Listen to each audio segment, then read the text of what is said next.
हाय, मेरा नाम अनुज है और ये मैं वीडियो बना रहा हूँ इंडियन कल्चर के ऊपर।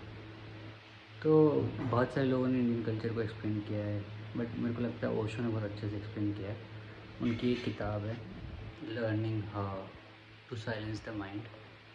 ये मेडिटेशन के ऊपर है और कैसे दिमाग काम करता है उसको लेकर है। इसमें वो बोल रहे हैं कि जैसे वेस्टर्न सिविलाइजेशन ने हमको साइंस एक चीज़ दी है, साइंस में एक बहुत ही इम्पोर्टेंट इन्वेंशन है, वो है बल्ब का। उसकी वजह से हमारी दुनिया में अंधेरा दूर हो गया। वैसे ही सिमिलरली इंडियन सोच ने हमेशा से हमारे मन के अंधेरे को दूर किया है और हमारे मन की प्रॉब्लम्स को सॉल्व करने की कोशिश की है। तो वो दिमाग की बत्ती जलाने का काम करती है हमारी इंडियन सोच।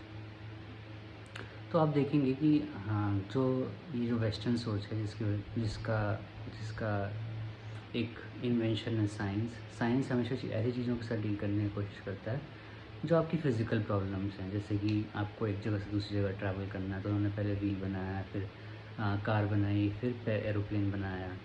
उसके अलावा अगर आपको बीमारी है तो कौन सी दवाई खा के आप ठीक हो सकते हो, टेम्परेचर बढ़ गया है तो कौन सी दवाई खा के आप ठीक हो सकते हो।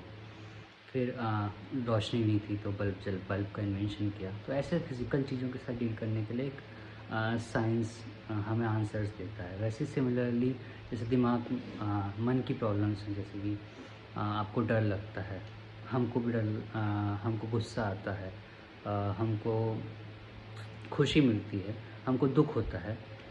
तो इन सब चीज़ों से कैसे डील किया जाए, हमेशा इंडियन फ़िलॉसफ़ी इन सब चीज़ों से ही डील बहुत अच्छे से करता है और हमेशा नए-नए चीज़ों तरीके निकालता है इन सब चीज़ों से डील करने के लिए। एक ह्यूमन माइंड से कैसे डील किया जा सकता है, ह्यूमन माइंड्स की प्रॉब्लम्स के साथ कैसे डील किया जा सकता है। उसमें एक इम्पॉर्टेंट ग्रंथ है, वो है रामायण का, जो इस इंडियन सब कॉन्टिनेंट के मतलब का एक इम्पॉर्टेंट ग्रंथों में से एक है। ये अराउंड 2000 साल पहले वाल्मीकि जी ने लिखा था और तुलसीदास जी ने अराउंड 500 साल पहले इसको हिंदी या अवधी में लिखा, जिसके बाद काफ़ी ज़्यादा फेमस हो गए नॉर्थ इंडिया में और बाकी जगहों में भी काफ़ी फेमस हुआ। तो अ, कुछ लोगों को लगेगा कि ये सिर्फ एक धार्मिक ग्रंथ है जो सिर्फ धर्म के बारे में बात कर रहा है, एक पर्टिकुलर धर्म के बारे में है, बट ऐसा नहीं है। ये आप अगर किसी भी धर्म से हों, किसी भी कल्चर से हों, किसी भी जाति से हों, किसी भी रीजन से हों, ये सबके लिए है। सिर्फ एक जगह एक धर्म के नाम पर रिस्ट्रिक्टेड नहीं है और सिर्फ एक धर्म की बातें नहीं हैं इसमें, रिलीजियस बातें नहीं हैं, ये कैसे आप ज़िंदगी जी सकते हो उसको लेकर बातें हैं। तो कुछ दिन पहले मेरे माँ आए हुए थे यहाँ पर, मैं उनसे बात कर रहा था, तो एक वो स्टोरी बोल रहे थे। स्टोरी थी कि विभीषण के पास एक आदमी आया है, वो बोल रहा है कि उसको सी क्रॉस करना है, समुंदर क्रॉस करना है और वो कर नहीं पा रहा है, उसको बहुत डर लग रहा है इस बारे में। तो आपको सोल्यूशन दीजिए। तो विभीषण बोलते हैं ठीक है, तुम मेरे पास आओ। वो उनको एक पर्ची देते हैं, बोलते हैं ये जेब में डाल लो और चले जाओ। अब वो बंदा उसको उसका डर चला जाता है और वो समुंदर क्रॉस कर रहा है, मस्त अपना सी क्रॉस कर रहा है। तो अब देखिए यहाँ पे समुंदर क्रॉस करना के साथ दो प्रॉब्लम्स हैं। एक तो फिज़िकल प्रॉब्लम है, आपको एक नाव चाहिए या जहाज़ चाहिए, समुद्री जहाज़ या फिर शिप चाहिए जिसमें आप ट्रैवल कर सकें। दूसरा साइकोलॉजिकल प्रॉब्लम है, क्योंकि समुद्र में ट्रैवल करते वक्त आपके आसपास कुछ भी नहीं होगा, सिर्फ पानी है। अब अगर किसी संकट में पड़ेंगे या डिफ़िकल्टी में होंगे तो आपकी मदद करने के लिए वहाँ पे कोई नहीं है। तो एक फ़िज़िकल के अलावा साइकोलॉजिकल प्रॉब्लम भी है। तो जो ये स्टोरी जो है, इसमें मेनली साइकोलॉजिकल प्रॉब्लम को एड्रेस किया विभीषण ने। तो अब जो ये जो बंदे हैं, ये ट्रैवल कर रहे हैं समुंदर के अक्रॉस और सोच रहे हैं कि यार ऐसा क्या दिया है जिससे कि मैं आराम से जा पा रहा हूँ। तो वो देखते हैं अपनी पर्ची खोल के, तो देखते हैं उसमें भगवान राम का नाम लिखा है। उसको उनको थोड़ा संदेह होता है, मतलब वो अपना विश्वास खो देते हैं और बोलते हैं कि सिर्फ इसी की वजह से मैं इतना दूर तक जा पा रहा था। तो उसके बाद वो डूब के मर जाते हैं। तो ये स्टोरी में मेनली आपको बिलीफ के बारे में बताने की कोशिश की गई है कि आप अगर विश्वास रखते हैं तो आप डिफ़िकल्ट से डिफ़िकल्ट चीज़ें कर सकते हैं। तो यहाँ भी देखिए आप, मेनली हमारे जो मन के अंदर की प्रॉब्लम्स हैं, विश्वास करना ज़रूरी है हमको चीज़ों करने के लिए। अगर हम विश्वास नहीं कर पाएंगे तो हम कोई भी फ़िज़िकल प्रॉब्लम जो हमें फेस कर रहे हैं वो सॉल्व नहीं कर पाएंगे। तो ये स्टोरी के थ्रू वो बताने की कोशिश की जा रही है कि आपको विश्वास करना है। विश्वास आप भगवान के ऊपर कर सकते हैं, अपने ऊपर कर सकते हैं, जिसमें भी आपको आस्था है उसके ऊपर कर सकते हैं। तो जो रामायण है वो सिर्फ धार्मिक चीज़ों को लेकर नहीं है, वो हर उस चीज़ से है रिलेटेड है जो जीवन में हमारे होती है। जैसे कि अब इसमें गवर्नेंस से रिलेटेड भी चीज़ें हैं कि कैसे आप अपने राज्य को चलाइए, या फिर कैसे एक जो राजा है या फिर कोई डेमोक्रेसी या फिर का प्रधानमंत्री है, वो कैसे अपने प्रजा या फिर अपने लोगों के साथ कैसे बिहेव करना चाहिए, उसको उसको कौन से रूल्स को किन किन चीज़ों को फॉलो करना चाहिए। फिर इसमें ट्रांसजेंडर लोगों को लेकर भी चीज़ें एड्रेस की गई हैं कि कैसे उनको भी लेकर भी एड्रेस किया गया है। तो अगर कोई यंग लोग हैं जो सोचते हैं सिर्फ ये धार्मिक लोग चीज़ों के लिए है, तो ऐसा नहीं है, आपके लिए भी इसमें चीज़ें हैं। आप बुज़ुर्ग हैं, आपके लिए भी चीज़ें हैं। आप किसी और फेथ से आते हैं या किसी और धर्म में विश्वास रखते हैं, तो उसके लिए भी चीज़ें आप भी समझ सकते हैं ये सब चीज़ें कि क्या लाइफ लेसन्स हो सकते हैं। आप किसी जाति से आते हैं, किसी जेंडर से आते हैं, तो सबके लिए ये इंक्लूडेड है। तो ये एक किताब है शिखंडी बाय देवदत्त पटनायक। इसमें बहुत सारी कहानियाँ हैं, स्पेशली एलजीबीटी की कम्युनिटी को लेकर जो इंडियन कल्चर में कहानियाँ हैं, उनमें बहुत उनकी कहानियों में इसमें उनको रिलेटेड बहुत सारी कहानियाँ हैं। उनमें से एक कहानी रामायण से रिलेटेड है। जब भगवान वापस अयोध्या आ जाते हैं, तो वो देखते हैं कुछ लोग बाहर उनका वेट कर रहे हैं। तो हुआ क्या था, जब भगवान अयोध्या छोड़ के जा रहे हैं वनवास के लिए, तो सारे अयोध्या के लोग उनके पीछे चल देते हैं कि हम भी जाएंगे, आप अकेले नहीं जाओगे। तो अब भगवान ये देख के उनको बोलते हैं कि आप लोग वापस जाओ, मेरे को अकेले जाना है, तो मैं अकेले ही जाऊंगा, सिर्फ लक्ष्मण और सीता जी के लक्ष्मण जी और सीता जी के साथ जाऊंगा। आप लोग भरत के राज्य में रहिए। तो वो लोग वापस चले जाते हैं। अब भगवान जब वापस आके देख रहे हैं कि कुछ लोग यार बाहर ही बैठे हुए हैं, मैं तो बोल दिया था सबको जाने के लिए, तो वो गुस्सा हो जाते हैं। बोलते हैं आप यहाँ क्यों बैठे हुए हो, गुस्से में बोलते हैं उनसे। तो वो लोग जो बाहर बैठे हैं वो दुखी हो जाते हैं, और उनको दुखी देखकर सीता जी पूछती हैं कि आप लोग आप लोग दुखी क्यों हैं, बताइए थोड़ा। तो वो लोग बोलते हैं कि जब भगवान ने सारे अयोध्या वासियों को जाने बोला, तो उन्होंने बोला कि जो पुरुष और नारी हैं वो वापस चले जाएं, और हम तो पुरुष या नारी कोई भी नहीं है, हम लोग तो ट्रांसजेंडर हैं, हम लोग तो एलजीबीटी कम्युनिटी से आते हैं, तो हमको तो बोला नहीं, तो हम लोग यहीं आपका वेट कर रहे थे। तो इस बात से भगवान बहुत ही ज़्यादा प्रभावित होते हैं और भावुक हो जाते हैं कि कैसे और उनके अंदर एक प्रेम भावना या प्यार प्यार आ जाता है उनके प्रति कि यार ये कितने बढ़िया लोग हैं, मेरा इतने सालों से वेट कर रहे थे। और वो अपनी गलती मतलब को रियलाइज़ करते हैं कि वो बोलते हैं कि चलिए आप लोग भी चलिए, अयोध्या में चलिए, आपको कोई आज के बाद इनविजिबल जैसे नहीं रहेगा, आपको उतना ही इम्पोर्टेंस है जो एक पुरुष और नारी का है, आपका भी उतना ही इम्पोर्टेंस है। और वो उनको अपने राज्य में इंक्लूड करते हैं। तो यहाँ पर देखिए दो चीज़ों के बारे में बहुत अच्छे से बताने की कोशिश की है वाल्मीकि जी ने, कि एक तो जो ये जो एलजीबीटी की कम्युनिटी के बारे में है, आजकल लोग बोलते हैं कि एक वेस्टर्न फिनोमेना है, वेस्टर्न चीज़ें हैं। अगर आप किसी भी इंडियन से बात करेंगे तो उसको लगेगा कि ये सब बाहर से लोग सीख के आ रहे हैं, या फिर ऐसी चीज़ें बाहर इंडिया में नहीं होती हैं, ये सब बाहर की चीज़ें हैं। तो बट यहाँ पे 2000 साल पहले ही वाल्मीकि की एक थर्ड जेंडर को एड्रेस करने की कोशिश कर रहे हैं। और दूसरी बात है कि जब भगवान अपना जो राज्य है उसमें सबको इंक्लूड करने की कोशिश कर रहे हैं, चाहे आप कितने भी दूसरों की नज़र में अब नॉर्मल हो, अगर आप ये जो थर्ड जेंडर है उसको भी एड्रेस कर रहे हैं, भले भी वो एक कम संख्या में लोग हैं, फिर भी उनको एड्रेस करने की कोशिश की जा रही है, इवन जो थोड़े वो अलग हैं बाकी दो जेंडर से। तो ये दो चीज़ें भी बताने की कोशिश की है, एक तो गवर्नेंस को लेकर कि कैसे कोई सोसाइटी वो बनाना चाह रहे हैं जिसमें सबको इंक्लूड किया जाए, और दूसरा कि उनको भी उतनी रिस्पेक्ट दी जा रही है। फिर तुलसीदास जी ने अपने रामचरितमानस में एक बहुत प्यारा पंक्ति लिखी है कि पुरुष नपुंसक नारी व जीव चराचर कोई, सब भाव काज भज कपट तजी मोहि परम प्रिय सोई।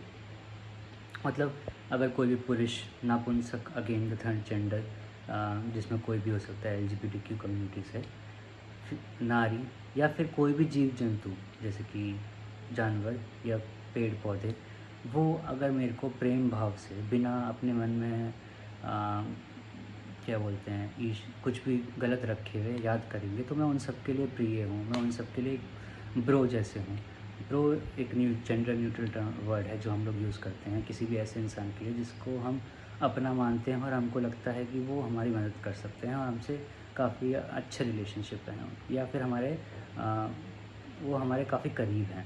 वैसे ही भगवान यहाँ पर तुलसीदास जी यही बोलना चाह रहे हैं। अगर आप आज की भाषा में बोलेंगे कि भगवान आपके ब्रो की तरह हैं, आप बस उनको प्रेम भाव से याद करिए, चाहे आप कोई भी हों, किसी भी यहाँ पर धर्म की बात नहीं की गई, या फिर धर्म से हों, या फिर जेंडर से हों, या फिर कल्चर से हों, जाति से हों, उनके लिए सब बराबर हैं और वो सबको लेकर चलते हैं, सबसे प्यार करते हैं। तो मैं जैसे हमेशा बोलता हूँ कि भगवान एक ब्रो की तरह हैं। तो यहाँ भी इंक्लूसिवनेस की बात है या सबको साथ लेकर चलने की बात है, जो 2000 साल पहले वाल्मीकि जी भी एड्रेस करने की कोशिश कर रहे हैं और तुलसीदास जी अभी 500 साल पहले भी सेम चीज़ एड्रेस करने की कोशिश कर रहे हैं। तो ये एक इंडियन कल्चर का बहुत ही इम्पॉर्टेंट कॉन्सेप्ट है कि हमको कैसे चीज़ों से डील करना है। तो ये एक तरीका है कि हमको सबको साथ लेकर चलना है, सबके साथ रहना है। ये भी एक बहुत इम्पॉर्टेंट थॉट है इंडियन कल्चर का। फिर हम आते हैं अगले हिस्से पे, जब भगवान जंगल में हैं और सीता जी का अपहरण हो गया है। तो वो जंगल के थ्रू जा रहे हैं और सबरी उनको बुलाती हैं कि भगवान आइए, आप हमारे पास मेरे पास आके बैठिए, मैं आपको कुछ खिलाऊंगी। तो सबरी उनकी भक्त हैं, उनको वो खिलाती हैं झूठे बेर। अब क्या होता है कि भगवान तो किसी भी दिए द्वारा झूठे बेर वो एक्सेप्ट कर लेते हैं कि यार कोई बहुत प्यार से दे रहा है। अगर आपका कोई आपको प्यार से कुछ दे रहा है तो आप उसको एक्सेप्ट करिए, ये वो सिखाने की कोशिश कर रहे हैं। बट जो लक्ष्मण जी हैं वो अभी भी अपनी इस आइडेंटिटी से जुड़े हुए हैं कि वो राजा के बेटे हैं और वो किसी का झूठा कैसे खा सकते हैं। तो वो झूठा नहीं खाते हैं, बल्कि भगवान आराम से झूठा उनका सबरी के द्वारा दिया हुआ झूठे पे खा लेते हैं। यहाँ भी भगवान यही बताने की कोशिश कर रहे हैं कि देखिए, कोई अगर आपको प्यार से कुछ दे रहा है तो आपको हैप्पीली एक्सेप्ट करना चाहिए उसको, उसके बारे में इतना ज़्यादा नहीं सोचना चाहिए कि वो कैसे दिया जा रहा है, कैसे नहीं दिया जा रहा है। प्यार ज़्यादा इम्पोर्टेंट चीज़ है, उस पर फोकस करना है, ना कि इस चीज़ पे कि वो झूठा है या कैसा है।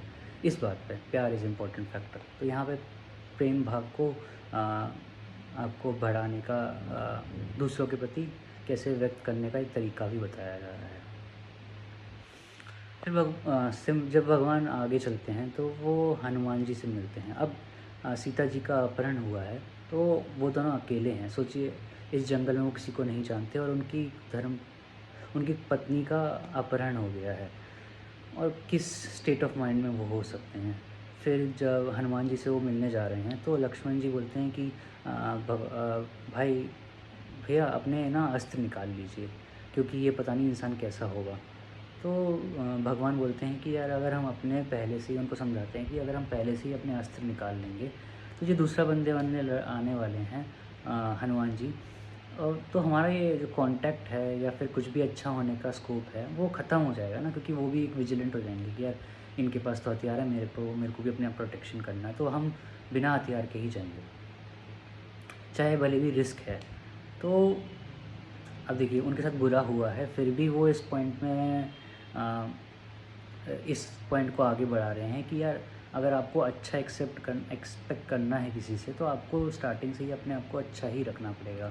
या फिर अगर आप ऐसे स्टेट में जाएंगे जहाँ पर दूसरा बंदा भी विजिलेंट होगा या फिर डरा हुआ होगा, तो वहाँ पे कुछ अच्छा होने के चांसेस बहुत कम हैं। तो देखिए, जब वो जाते हैं हनुमान जी से मिलते हैं, बिना अस्त्रों के जाके मिलते हैं, तो इवेंचुअली हनुमान जी सुग्रीव के द्वारा उनकी मदद करते हैं सीता माता को वापस लाने के लिए। फिर भगवान जब आगे जाते हैं तो उनका परिचय हनुमान जी से होता है। तो एक हनुमान जी एक अननोन इंसान है, उनको जंगल में मिल रहे हैं जहाँ उनके साथ बहुत बुरा हो चुका है। तो लक्ष्मण जी एज अ नेचुरल रिएक्शन जो इंसान का होता है कि यार हमारे साथ बड़ा बुरा हुआ है, तो ये पता नहीं ये कैसा होगा, और ये एक अलग प्रजाति के लग रहे हैं हमको। तो इनके साथ हमको अस्त्रों के साथ ही मतलब पहले से विजिलेंट होके जाना चाहिए, अपने हथियार निकाल लेने चाहिए। तो भगवान इसका बोलते हैं कि नहीं, अगर हम कुछ अच्छा एक्सपेक्ट कर रहे हैं इस इनकाउंटर से या इनके साथ हनुमान जी से मिलने से, तो हमको अपने अस्त्र नहीं लेके जाना चाहिए। तो देखिए यहाँ पे वो ये भी बताने और इवेंचुअली जब वो जाके मिलते हैं बिना अस्त्रों के या फिर अपने बिना विदाउट विजिलेंट हुए, तो दोनों के बीच में अच्छी चीज़ें होती हैं और इवेंचुअली हनुमान जी जाके उनकी मदद करते हैं सीता माता को ढूंढने के लिए। तो यहाँ भी एक वाल्मीकि जी की बताने की कोशिश कर रहे हैं कि अगर आप कुछ अच्छा एक्सपेक्ट कर रहे हैं कि किसी चीज़ से या कहीं किस सिचुएशन से, तो हमको विजिलेंट होके जाएंगे तो दूसरा बंदा भी विजिलेंट हो जाएगा और कुछ अच्छा आना उस सिचुएशन में बहुत ही डिफ़िकल्ट हो जाएगा, क्योंकि वहाँ वो भी अपने प्रोटेक्शन के बारे में डर की वजह से सोच रहा होगा और आप भी अपनी प्रोटेक्शन के बारे में डर की वजह से सोच रहे होंगे। एक दूसरे की आप एक दूसरे को ना जान पाएंगे, ना समझ पाएंगे, ना इवेंचुअली आप एक दूसरे की हेल्प कर पाएंगे। तो भगवान इसके थ्रू ये भी बताने की कोशिश करें। देखिए वो एक नई प्रजाति के लोगों से मिल रहे हैं, वानर जाति के लोगों से मिल रहे हैं और फिर भी वो उनके प्रति ओपन रहना चाहते हैं और बिना बिना एक क्या बोलते हैं प्री एजम्पशन के साथ कि वहाँ से बुरा हो सकता है उसके साथ जाते हैं और इवेंचुअली उनके साथ वो अच्छा होता है। देखिए यहाँ इस तीसरी स्टोरी में भी ये एक इम्पॉर्टेंट थॉट है कि आपको अगर अच्छा चाहिए जीवन में तो कैसे अच्छा हो सकता है, ऐसे अच्छा हो सकता है कि आपको चीज़ें दूसरों के साथ अच्छा बिहेवियर करने की कोशिश करनी पड़ेगी, तभी वो दूसरा बंदा भी अपने डर को या फिर अपने अंदर की जो उसके दिमाग में जो चल रहा है वो भी अपना गार्ड लेट डाउन करेगा और चीज़ें आगे बढ़ पाएंगी आपकी। अब आते हैं हम अगली स्टोरी पे। जब हनुमान जी लंका समुद्र किनारे पहुंच जाते हैं और और वानर सेना के साथ हैं, उन लोगों को समझ नहीं आ रहा है कि यार अब लंका कैसे जाया जाए, क्योंकि लंका तो समुद्र के पार है और किसी को आता नहीं है समुद्र में तैरना या फिर इतना दूर जाना। तो वो लोग डिसाइड करते हैं कि यार हम लोग सुसाइड ही कर लेंगे, इससे अच्छा हम लोग सुसाइड ही कर लेते हैं, वापस ये बोल के जाने के कि यार हम लोग लंका नहीं जा पाए। तो इसी बीच में जो जामवन है उन हनुमान जी को याद दिलाते हैं कि वो कितने पावरफुल हैं और क्या क्या कर सकते हैं। तो देखिए यहाँ पे एक सिचुएशन है, एक डिफ़िकल्ट सिचुएशन है, बहुत ही डिफ़िकल्ट सिचुएशन है। आप साइकोलॉजिकली देखें तो उनको समझ नहीं आ रहा है कि क्या करें क्या ना करें। तभी उनमें से एक दूसरे बंदे को मोटिवेट करता है, हनुमान जी को मोटिवेट करते हैं कि वो भाई कि तुम कुछ भी कर सकते हो, तुमने ये किया है, ये किया है। तो यहाँ और हनुमान जी को वो मोटिवेशन से अपनी पुरानी चीज़ें याद आ जाती हैं और वो बहुत बड़े होकर साइज़ में बड़े होकर छलांग लगाते हैं लंका की तरफ और वहाँ पहुँच जाते हैं।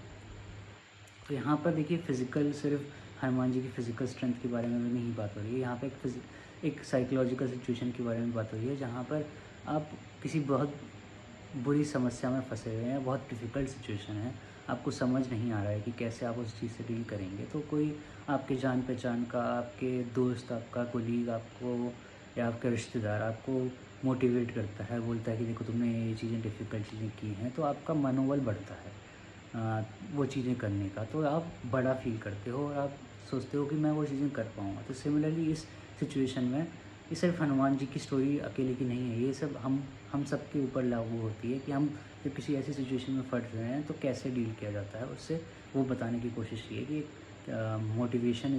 मोटिवेशन करना ही या आप मोटिवेट करना ही चीज़ें दूसरे इंसान को एक सही तरीका है।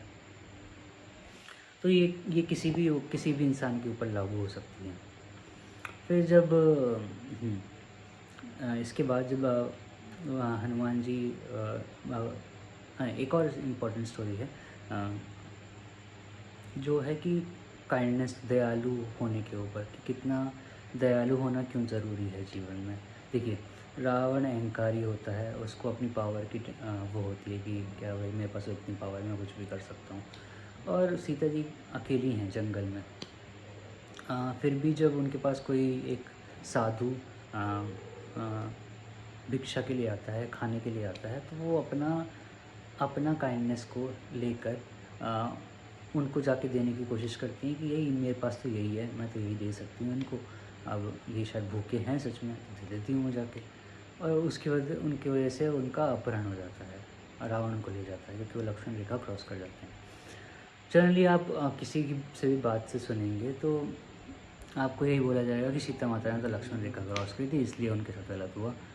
जैसे कि लक्ष्मण रेखा उनको कंट्रोल करने के लिए बनाई गई थी। लक्ष्मण रेखा एक्चुअली रावण को कंट्रोल करने के लिए बनाई गई है कि आप पावरफुल हो, आपके पास इतनी शक्तियाँ हैं, आपको रिमाइंड करना है कि आपको कुछ गलत नहीं काम करना है, ना कि सीता जी के पर्सपेक्टिव से बनाई गई थी वो, कि उनको कंट्रोल करना है कि आप इसके बाहर नहीं जा सकते हो।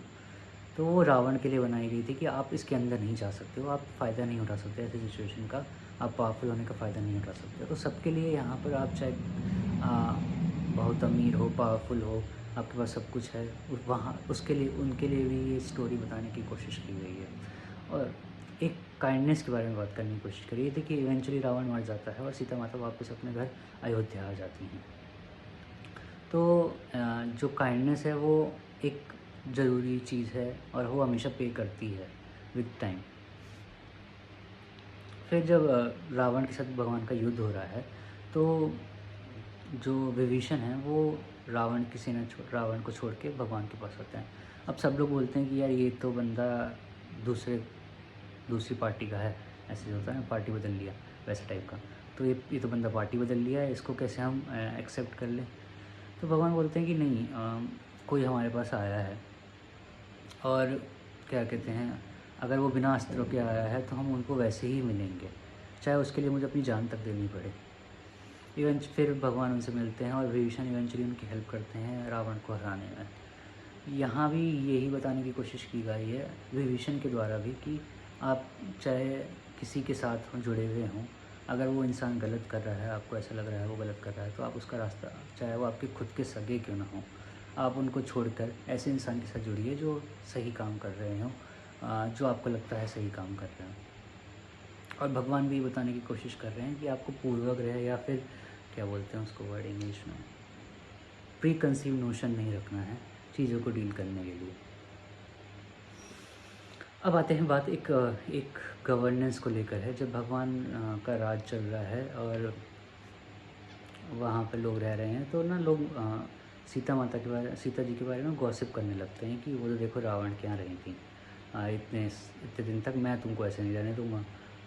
ऐसी बातें फिर भगवान तक पहुँचती हैं। तो अब वो सिर्फ भगवान एक राजा हैं वहाँ के, और राजा का बहुत मतलब जो राजा का पोस्ट है बहुत इंपॉर्टेंट है वो, क्योंकि वही सब कुछ डिसाइड कर रहा है। अगर वो स्टैंडर्ड सही नहीं रखेगा, उसके ऊपर कुछ भी आँच आएगी तो उसकी फैमिली को लेकर भी कुछ भी आँच आएगी तो लोगों पे बुरा इम्पैक्ट पड़ेगा। वो लोग कैसे ये आइडल फॉलो करेंगे। तो भगवान क्या करते हैं, भगवान अपने सीता माता को जंगल में छोड़ आते हैं और अपने साथ एक सोने की सीता माता बना के रखते हैं। बोलते हैं देखिए कि ये मेरी जो सीता है बिल्कुल प्योर है। तो यहाँ पर देखिए वो क्या एक गवर्नेंस के बारे में बात कर रहे हैं कि अगर उनकी खुद की फैमिली के ऊपर भी कुछ भी, भले भी वो आरोप जो भी लग रहे हैं वो झूठे हैं या रूमर्स ही हैं, बट उसको भी वो एड्रेस कर रहे हैं कि यार ये एड्रेस करना ज़रूरी है, नहीं तो हमारा गवर्नेंस जो मैं एग्जांपल सेट करना चाह रहा हूँ वो नहीं हो पाएगा। तो बट आजकल आप देखेंगे कोई भी पॉलिटिकल पार्टी हो या किसी भी पॉलिटिकल पार्टी को आप सपोर्ट करते हो, लोगों के ऊपर कैसे कैसे इल्ज़ाम लगते हैं, फिर भी वो पावर से नहीं जाते हैं, वहाँ पर उनको डिफेंड करने की कोशिश किया जाता है। और स्पेशली एक पार्टी है जो अपने आप को बोलती है कि वो इंडियन कल्चर को बहुत सपोर्ट करती है, फिर भी उनके लोगों पर जब ऐसे इल्ज़ाम लगते हैं वो भी ये कुछ एग्जांपल सेट नहीं करते हैं, ऐसे एग्जांपल जैसे भगवान सेट कर रहे हैं। वहाँ पे उनकी खुद की पत्नी के ऊपर ऐसे इल्ज़ाम लग रहे हैं जो कि झूठे हैं, हम सबको पता है वो झूठे इल्ज़ाम हैं, उनको भी पता है वो झूठे इल्ज़ाम हैं, फिर भी वो एग्जांपल सेट करते हैं वहाँ पे, क्योंकि वो एक चाहते हैं कि सोसाइटी समझे। वो ज़िंदगी भर बिना अपने पत्नी के अकेले दुख में रहते हैं एक एग्जांपल सेट करने के लिए। अब हम बात करते हैं पॉलिटिक्स को लेकर, भगवान श्री राम से रिलेटेड कैसे पॉलिटिक्स वो किन किन लोगों ने की है और कैसे लोग कर रहे हैं अभी आज के ज़माने में। तो गांधी जी ने भगवान राम को बहुत इन्वोक किया। जब उनकी हत्या हुई तब भी वो हे राम करके मरे, हे राम का नाम लेते हुए मरे, और वो हमेशा राम राज की बात करते थे। तो जब आप जो भी इतनी स्टोरी सुनते हुए आ रहे हैं, तो जब गांधी जी राम राज की बात कर रहे हैं तो वो सबको इंक्लूड करने की बात कर रहे हैं। उस ज़माने में सिर्फ जेंडर या फिर दूसरे प्रजाति के लोग उनको इंक्लूड करने की बात थी। यहाँ पे अभी जब मॉडर्न टाइम्स में जब वो इन्वोक कर रहे हैं, जब इस समय की बात चल रही है जब गांधी जी एग्जिस्ट करते थे, तो वो सारे धर्मों को लेकर, जातियों को लेकर, इन सारे जेंडर्स को लेकर साथ में लेने के लिए राम राज की बात कर रहे हैं। वहाँ पर उनके राम राज में सब कोई इंक्लूडेड है। अभी आते हैं हम आज के टाइम पे, एक पार्टी है या फिर कुछ संगठन है जो बोलते हैं आजकल कि अगर आपको इस देश में रहना है तो जय श्री राम कहना होगा, नहीं तो आप रह नहीं सकते इस देश में। और ज़बरदस्ती दूसरे लोगों को, जो दूसरे धर्म के लोग हैं, उनको ज़बरदस्ती ये स्लोगन बोलने के लिए मजबूर करते हैं। और कुछ ही लोग हैं ऐसे जो करते हैं, और एक पॉलिटिकल पार्टी या फिर उनसे रिलेटेड लोग हैं जो ये करते हैं। तो अगर आप बात पुरानी स्टोरीज़ जो मैंने अभी जितनी भी बोली तो उससे रिलेट करेंगे, तो जो भी हमारा कल्चर है वो ये कभी ये नहीं कह रहा है कि आपको ऐसा करना है तभी आप किसी सोसाइटी का पार्ट हो सकते हो या किसी नेशन का पार्ट हो सकते हो। बट आजकल जो इस कल्चर को सपोर्ट करने वाले लोग हैं, या जो बोलते हैं हम इस कल्चर के ठेकेदार हैं, वो विपरीत बातें कर रहे हैं, बिल्कुल अपोजिट बातें कर रहे हैं। जो भगवान या वाल्मीकि जी की भगवान अपनी कहानी में, अपने रामायण में बता रहे हैं, उसके विपरीत बातें कर रहे हैं। कुछ लोग आजकल हिंदू राष्ट्र की बातें करते हैं कि सिर्फ हिंदुओं का राष्ट्र होना चाहिए। तो ये भी जो भगवान का राम राज है उसके विपरीत जाता है, जहाँ पे सबको इंक्लूड करने की उन्होंने कोशिश की, और यहाँ पर सिर्फ एक धर्म प्रतीक, एक राष्ट्र बनाने की बात कर रहे हैं कुछ लोग। तो आज की पॉलिटिक्स भगवान को लेकर कैसे अलग है और कैसे इन्फ्लुएंस कर रही है लोगों को लेकर, वो आप देख सकते हैं। बाकी अगर आपको लगता है कि आपके क्या विचार हैं इंडियन फ़िलॉसफ़ी या इंडियन कल्चर को लेकर, प्लीज़ बताइए कमेंट्स में। Thank you.